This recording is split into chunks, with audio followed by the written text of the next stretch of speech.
Silent Reckoning. The Valerian battle cruiser hovered like a massive obsidian blade above the smoking ruins of Outpost Epsilon. Commander Drezar Voss stood on the bridge, 6 arms folded across his armored chest, compound eyes reflecting the destruction below. His chitinous exoskeleton gleamed under the dim purple lighting as he clicked his mandibles in satisfaction. "Another human settlement falls," he announced to his crew. "Barely any resistance. Their reputation is greatly exaggerated." Lieutenant Zex approached cautiously, antennae twitching with nervous energy. "Sir, the reconnaissance team reports something unusual in the wreckage. They request your presence planetside." Drezar's compound eyes narrowed. "Unusual how?" "They wouldn't say over comms, Commander. Only that it's unprecedented." The descent to the outpost took less than 10 minutes. As Drezar's shuttle touched down amidst the rubble and twisted metal, he noted with pride how thoroughly his forces had dismantled the human defenses. Their primitive projectile weapons and rudimentary energy shields had been no match for Valerian plasma cannons. Senior Officer Krall greeted him at the landing zone, mandibles twitching anxiously. "Commander, we found something that contradicts our intelligence reports." "Show me," Drezar ordered. Krall led him through the smoking ruins, stepping over debris and the occasional human corpse. The air smelled of ozone and burnt flesh. They proceeded to what had once been a command center, now a hollowed-out skeleton of metal and shattered glass. "In here, sir." Inside, a group of Valerian soldiers surrounded something or someone. They parted as Drezar approached, revealing the human female sitting calmly on a fallen support beam.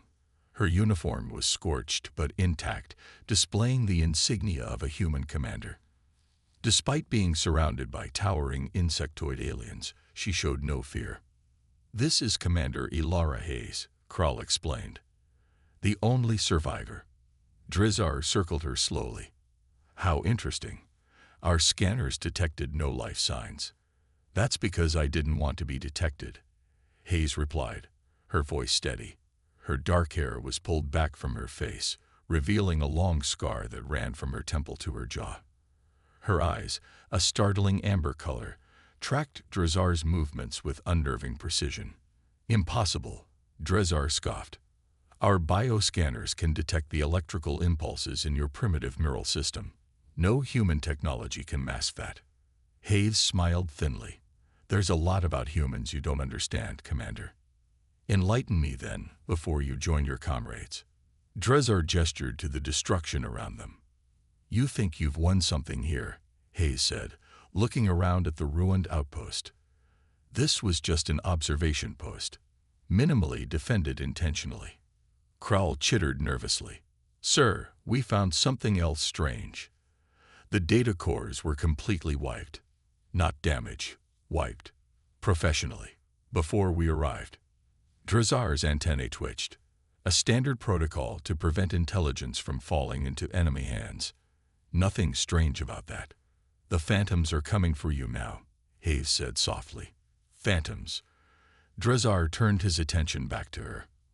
"Our elite forces. The ones you've heard rumors about but dismissed as propaganda. They're very real, Commander. And they've been watching you destroy this outpost from the shadows." Laughter erupted from the Valerian soldiers, a harsh, clicking sound like stones grinding together. "More human legends," Drezar said dismissively. "Your species clings to myths when faced with extinction. We've heard these stories before. Super soldiers, invisible warriors, enhanced humans who can outmatch our best. Yet here we stand, victorious, while your kind lies dead." Hayes didn't respond to the taunt. Instead, she glanced at her wrist display, a simple gesture that seemed oddly significant. "Check her for tracking devices," Drezar ordered suddenly. 2 soldiers moved forward, scanning Hayes with handheld devices. They found nothing, but Drezar remained uneasy. "Take her to the ship for interrogation. I want to know the defensive capabilities of the next outpost before we attack." As they led Hayes away, she looked back over her shoulder. "You should have run while you had the chance." The sun was setting as they returned to the shuttle, casting long shadows across the ruined landscape. Drezar noticed one of his scout teams was late reporting in. Then another. Kral, contact units 3 and 5. They should have checked in by now.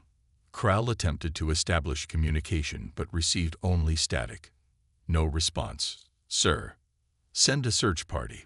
The search party never returned. Night fell over the outpost, and with it came an unnatural silence.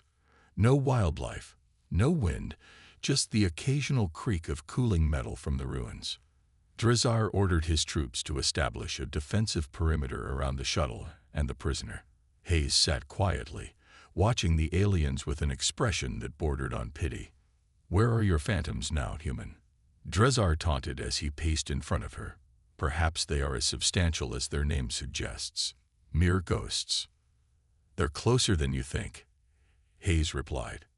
As if summoned by her words, the comms crackled to life with a panicked transmission from the battle cruiser above. Commander, we've lost contact with the engine room. Security teams aren't responding. Something's aboard the transmission cut off abruptly. Drezar snarled and activated his personal communicator. Bridge. Report immediately. Silence. Then a human voice. Male. Calm. Precise. Answered instead. Your bridge crew can't come to the comms right now, Commander. They're a bit indisposed. Ice seemed to crawl up Drezar's spine. Who is this? Major Kai Thorne, Phantom Division. You have something that belongs to us. Drezar looked sharply at Hayes, who smiled. Impossible, Drezar hissed. No human vessel could approach my ship without detection. You still don't get it, Thorne's voice replied. We were already here. Suddenly, one of the Valerian guards at the perimeter collapsed silently, a small dart protruding from the junction where his exoskeleton was weakest. Then another fell, and another. No sound, no warning. Defensive positions.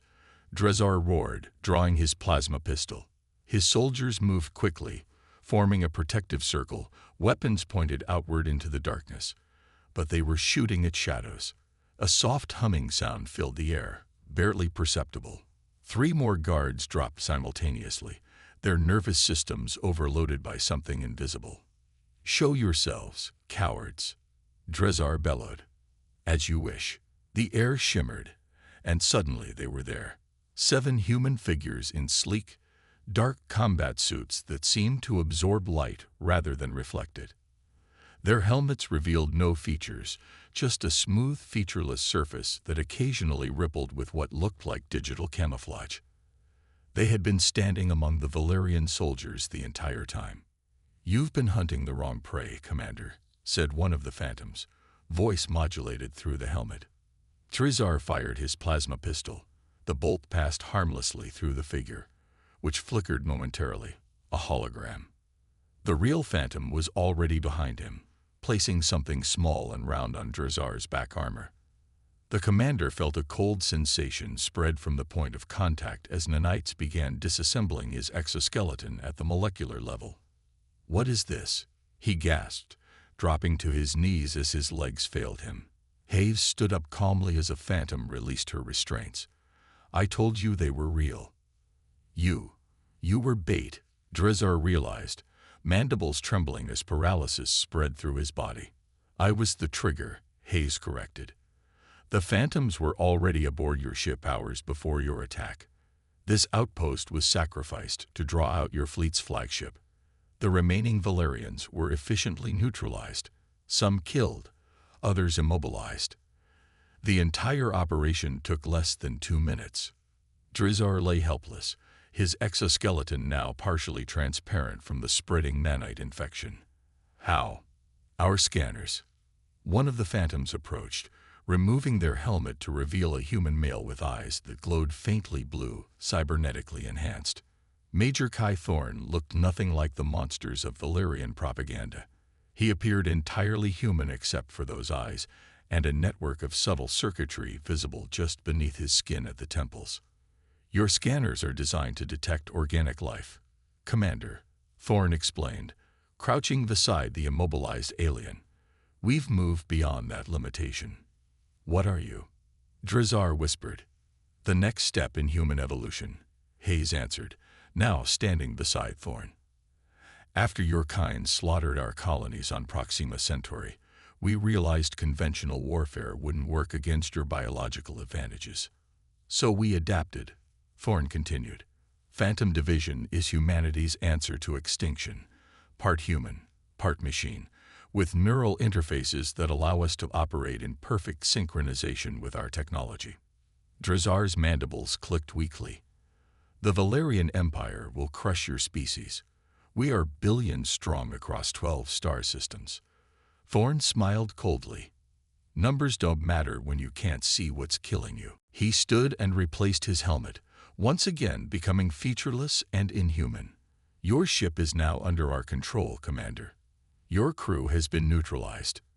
And the best part, we've been transmitting everything to your high command, showing them exactly how easily we infiltrated your most advanced warship. Hayes checked a holographic display projecting from her wrist. The data transfer is complete. Their entire battle strategy has been downloaded. Good, Thorn nodded. Phase 1 complete. Phase 1. Drazar managed to ask. Hayes looked down at him, her expression almost sympathetic. Did you really think this was about one ship, Commander? While you've been focused on destroying our outposts, we've been systematically infiltrating every major Valerian military installation in this sector. The legends you dismissed, Thorn added. They weren't exaggerations. They were warnings. As if on cue, the night sky above them erupted with silent explosions as Valerian ships in orbit began to self-destruct one by one. Drazar watched in horror as his mighty battle cruiser bloomed into an expanding sphere of superheated plasma. This is genocide, he gasped. No, Hayes contradicted. This is precision. If we wanted genocide, your homeworld would already be a memory. The paralysis had reached Drazar's vocal apparatus. He could no longer speak, only listen as Thorn knelt beside him again. We're leaving you alive, Commander, the Phantom leader said quietly, because someone needs to deliver our message to your empire. Hayes finished the thought. Humanity is not what you thought we were. We're not the prey. We're the predators you never saw coming. Ghost Protocol. 3 days had passed since the destruction of the Valerian battle cruiser. Commander Drazar Voss lay immobilized in a medical pod aboard a human stealth vessel, his partially dissolved exoskeleton painfully regenerating under the watchful eye of his captors. The paralytic nanites remained in his system, allowing just enough motor function to speak, but nothing more. Your vitals indicate you're awake, Commander, came the now familiar voice of Commander Ilara Hayes. She entered the medical bay with a digital tablet in hand, her amber eyes scanning his readings. Good. We'll be arriving at the rendezvous coordinates soon. What rendezvous? Drazar managed, his mandibles clicking weakly. The Valerian High Command has requested a parley. Hayes took a seat beside his pod, her posture relaxed but alert. They received our message, along with some very convincing footage of what happened to your fleet. Drazar's compound eyes widened. They would never negotiate with humans. Times change, Hayes replied simply, especially when you realize you're not at the top of the food chain after all. The door slid open, and Major Thorn entered. Without his helmet, Drazar could study the human more closely. Thorn's face bore old scars, evidence that his transformation into whatever he was now hadn't been his first battle. His glowing blue eyes seemed to process information at an accelerated rate, tiny movements tracking and analyzing everything in the room. The Valerian delegation has arrived, Thorn reported. 1 battleship as agreed. Just 1. Drazar clicked his mandibles in what passed for laughter among his kind. They will annihilate you the moment I am transferred. Thorn smiled coldly, like you tried to do at Outpost Epsilon. Take him to the observation deck, Hayes ordered. He should see this. 2 phantoms appeared seemingly from nowhere. They had been in the room all along, their advanced stealth technology rendering them invisible, even to Drazar's superior vision. They moved the medical pod through the corridors of the human vessel, a ship unlike any Dresar had ever seen. Its interior was minimalist, with flowing organic lines that seemed to merge technology with biology. The observation deck was a transparent dome that offered a panoramic view of space. There, floating against the backdrop of stars, was indeed a single Valerian battleship, the Relentless Claw, flagship of the Valerian fleet. Its massive silhouette bristled with weapons capable of reducing planets to molten slag. "Your funeral," Dresar remarked. Hayes ignored the comment, instead turning to a holographic display. "Major, initiate Ghost Protocol." "Acknowledged," Thorne responded, placing his palm on a console. For a moment, nothing happened. Then, space itself seemed to ripple around the Valerian battleship. One by one, sleek human vessels materialized, not just a few, but dozens, then hundreds. They had been there all along, hidden by technology that bent light and sensor readings around them like water flowing around stones. "Impossible," Dresar whispered, his confidence evaporating. "This many ships could never approach undetected. 10 years ago, you would have been right," Hayes said. "But after the Proxima massacre, humanity realized we couldn't match your numerical or technological superiority through conventional means. So we went in a different direction. Quantum stealth technology," Thorne explained, his cybernetic eyes pulsing slightly brighter. "Developed from studying the natural camouflage abilities of creatures on Earth, squids, chenillians, insects. Combined with quantum field manipulation, it allows our ships to exist in a state of perceptual uncertainty. In simpler terms," Hayes added, "we're simultaneously there and not there until we choose to be observed." A communication channel opened, and the face of Supreme Commander Krazek appeared on the main screen, the highest-ranking military officer in the Valerian Empire, his exoskeleton bearing the ceremonial gold inlays of 100 successful conquests. "I see you've brought our commander," Krazek stated, his compound eyes fixing on Dresar. "As promised," Hayes replied, "though he's a bit worse for wear." Krazek's mandibles clicked in what might have been concern or contempt. "And I see you've brought significantly more ships than our agreement specified." "They were always here," Thorne said. "Consider it a demonstration." Dresar watched the exchange with growing horror. The implication was clear. If humans could hide an entire fleet right under the noses of the Valerian Empire's best sensors, what else had they concealed? How many other Valerian worlds and installations might already be infiltrated? "Perhaps we should discuss terms," Krazek said after a long pause. Hayes nodded. "Perhaps we should." The negotiations were conducted in neutral space, a transparent pod extended between the two flagships. Dresar, now able to stand with assistance, was brought along as a witness. Hayes and Thorne represented humanity, while Krazek and his senior strategist, Mova, represented the Valerians. "Let me be clear," Krazek began, mandibles clicking rhythmically. "The Valerian Empire does not surrender." "We're not asking for surrender," Hayes replied calmly. "We're offering coexistence." Mova chittered incredulously. "After you destroyed an entire battle group. After you obliterated our colonies on Proxima Centauri," Thorne countered, his cybernetic eyes focusing on the strategist. 3 million civilians. No warning, no declaration of war. "They were encroaching on Valerian territory," Mova defended. "They were refugees," Hayes said sharply, "fleeing the climate collapse of their home planet." Krazek waved a dismissive claw. "The past is irrelevant. What matters now is the future balance of power." "Then let's talk about that balance," Hayes suggested, "because it's shifted significantly."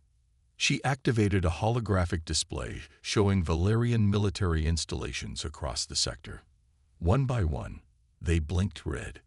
"Each of these bases has already been infiltrated by Phantom teams," she explained. "Each one is primed with the same nanite technology that nearly dissolved Commander Dresar's exoskeleton. We can activate them remotely." Krazek's antennae twitched in alarm. "You're bluffing." In response, Hayes simply tapped her wrist display. In the distance, visible through the transparent negotiation pod, a small Valerian outpost on a nearby moon suddenly collapsed in on itself, its structure dissolving into dust. That was unmanned, Hayes noted. A demonstration only. Silence fell over the negotiation pod. How? Mova finally asked, curiosity overcoming fear. How did your kind advance so quickly? Our intelligence suggested humans were at least 50 years behind our technology. Thorne smiled grimly. We wanted you to think that. After our first contact with your species 20 years ago, Hayes elaborated, we recognized the threat you represented. But we also saw your arrogance, your certainty of superiority. So humanity made a strategic decision. We played weak, Thorne continued. Let you see only what we wanted you to see. Outdated weapons, primitive shields, conventional tactics. Meanwhile, our best minds worked in secret facilities buried beneath the lunar surface, developing technologies specifically designed to counter Valerian advantages. Drezar finally understood. The outposts you let us destroy were sacrificial, Hayes confirmed. Populated with drones and automated systems, giving the appearance of human activity. Each one you attacked provided us with more data on your tactics, your weapons, your weaknesses. All while we infiltrated your command structures, Thorne added, learning your language, your culture, your strategic thinking. Krazek's compound eyes narrowed. If what you say is true, why reveal yourselves now? Why not continue this deception? Hayes and Thorne exchanged a look before she answered. Because not all humans agree with this approach. There are those who believe in the possibility of genuine peace between our species. They've given us one chance to achieve it through diplomacy before more permanent solutions are implemented. You speak of genocide, Krazek stated flatly. We speak of survival, Thorne corrected. Make no mistake, Supreme Commander, humanity has the capability to eradicate the Valerian threat completely. What we lack is the desire to do so. Hayes placed a data crystal on the table between them. These are our terms, not negotiable. Krazek picked up the crystal with one delicate claw. And if we refuse, then the next demonstration won't be on an unmanned outpost, Hayes said quietly. As the Valerian delegation reviewed the terms, Drezar turned to Thorne. I still don't understand what you are, he admitted. These enhancements, this technology, it's beyond anything we've seen from humans before. Thorne's cybernetic eyes dimmed slightly. 8 years ago, I was critically wounded in the evacuation of New Beijing Colony. Burns over 80% of my body, major organ failure, brain damage. I should have died. Yet here you stand, Drezar observed. The Phantom program offered another option, Thorne explained. Experimental neural interfaces, synthetic organs, microscopic machines integrated with what remained of my natural tissue. The procedures were painful. Not everyone survived the transition. For what purpose? To become something new, Hayes interjected, having overheard their conversation. Not quite human anymore, but exactly what humanity needed. Soldiers who could match and exceed Valerian capabilities. You transformed yourselves into weapons, Drezar realized. We evolved, Hayes corrected, just as your species did over millennia of natural selection. We simply accelerated the process. Krazek's voice interrupted their exchange. We have reviewed your terms. All eyes turned to the Supreme Commander. Withdrawal from human territories. Recognition of human sovereignty over disputed systems. Reparations for the Proxima massacre. Krazek listed. These terms are harsh. They're fair, Hayes responded, and considerably more merciful than what many humans would prefer. Krazek's mandibles clicked rapidly, a sign of intense calculation among his kind. Finally, he nodded. The Empire accepts these terms with one condition. We require proof that your infiltration is as extensive as you claim. Not just demonstrations, but verification. Hayes smiled thinly. Look to your left, Supreme Commander. Krasik turned. Standing beside him, where his personal guard should have been, was a phantom operative who had just deactivated their cloaking technology. The operative removed their helmet, revealing features that were clearly not human, but Valerian, a defector, enhanced with the same technology as Thorn. Senior Commander Vex, Krasik gasped, recognizing one of his own high-ranking officers. "You've been awake," Vex replied, his voice modulated through cybernetic vocal cords. "For the first time in my life." Krasik's shock was palpable. "How many more?" "Enough," Hayes answered simply. "Your empire isn't the monolith you believe it to be, Supreme Commander. There are those among your kind who see a different future, one of cooperation rather than conquest." The revelation seemed to finally break through Krasik's composure. His antennae drooped slightly. A gesture of acceptance among Valerians. "The terms are accepted," he said quietly. "The Valerian Empire will withdraw from human space. A formal treaty will be signed within a standard week." 1 month later, Commander Drezar Voss stood on the observation deck of a transport vessel heading back to Valerian space. His exoskeleton had mostly regenerated, though transparent patches remained where the nanites had done their work, permanent reminders of his encounter with the phantoms. "You're free to go home," Hayes said, joining him at the viewport. As agreed. Drezar turned to face her. "Do you truly believe this peace will last?" "That depends on both our species," she replied. "Fear kept us apart. Your fear that we might one day challenge your dominance, our fear that you would exterminate us before we had the chance to prove ourselves worthy of existence. And now we understand each other better," Hayes said. "You know what we're capable of. We know you can be reasoned with. It's a start." Drezar's compound eyes studied her. "The legends about humans, that you're unpredictable, adaptable, dangerous when cornered, they weren't exaggerations, were they?" "No," Hayes admitted. "If anything, they undersold us." As the transport prepared to dock with a Valerian vessel, Major Thorn entered the observation deck. "It's done," he reported to Hayes. "The last Phantom teams have withdrawn from Valerian installations as promised. The nanite triggers have been deactivated." "All of them?" Drezar asked skeptically. Thorn's cybernetic eyes fixed on the alien commander. "Trust must begin somewhere, Commander. Consider it a gesture of good faith." As Drezar prepared to depart, he turned one last time to the humans who had forever changed his understanding of their species. "You could have destroyed us," he said simply. "Yes," Hayes acknowledged. "But then we would have become what we feared, conquerors who see other sentient beings as obstacles rather than potential allies." "That is, not the Valerian way of thinking," Drezar admitted. "Perhaps it should be," Thorn suggested, "for both our sakes." The airlock opened, and Drezar stepped through to rejoin his kind. As the doors sealed behind him, he heard Hayes's final words through his translator. "Remember, Commander, the next time you hear legends about humans, you might want to pay closer attention. We may not always be what we seem, but we're exactly what we need to be when the moment calls for it." The legends of the Phantoms spread throughout the galaxy in the years that followed. Some dismissed them as propaganda, psychological warfare meant to instill fear in potential enemies. Others claimed to have witnessed their impossible abilities firsthand. Soldiers who moved like ghosts, ships that appeared from nowhere, technology that bordered on the mystical.